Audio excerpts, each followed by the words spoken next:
అన్నారు ఆ ప్రియుని గురించి, వేరు ప్రియుని కన్నా నీ ప్రియుని విశేషం ఏంటి అని యెరూషలేము కుమార్తెలు అన్నారు.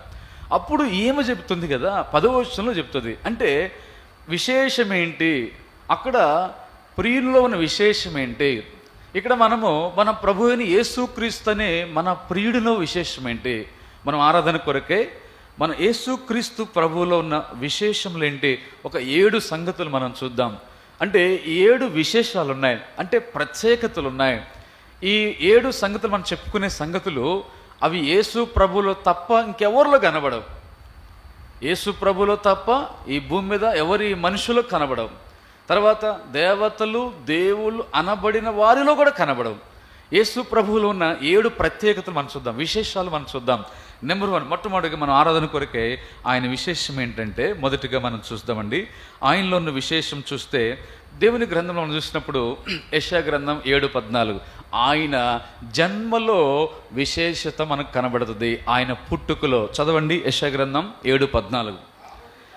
కాబట్టి ప్రభు దాని యొక్క సూచన మీకు చూపును, ఆలకించుడి, కన్నిక గర్భవతి కుమారుని కని అతనికి ఇమ్మానుయేలు అని పేరు పెట్టును, భాషాంతరమున దేవుడు మనకు తోడనని. అంటే ఇక్కడ 7:14లో యెషయా ప్రవక్త క్రీస్తు పూర్వం 750 సంవత్సరాలు సుమారుగా ఆ టైంలో చెబుతున్న మాట ఏంటంటే, ఇదిగో సూచన కనబడుతుంది, ఒక సూచన, ఇది ఎప్పుడు జరగల, ఇంకా జరగబోదు. అంటే కన్యక గర్భమున ఒక కుమారుడు పుడతాడు, ఆయనకి ఇమ్మానుయేలు అని పేరు పెడతారు. ఎవరు ఇమ్మానుయేలు అంటే, మత్తయి సువార్త మనకు తెలుసు కదా, 2వ అధ్యాయంలో మనం వస్తాం. లూకా సువార్త 2వ అధ్యాయంలో అక్కడ ఆయన పుట్టినప్పుడు, శిశువుగా కుమారుడుగా పుట్టినప్పుడు ఆయన ప్రభువు అయిన యేసుక్రీస్తు వారు, అంటే యేసుక్రీస్తు వారు పుట్టుక విశేషమైనది, ఆయన జన్మ విశేషమైనది. అలాంటి జన్మ ఎవరికైనా ఉన్నదా? ఉందండి ఎవరికైనా? ఎవరు కూడా లేదు. ఇంకా భవిష్యత్తులో వచ్చిద్దా? రాదు.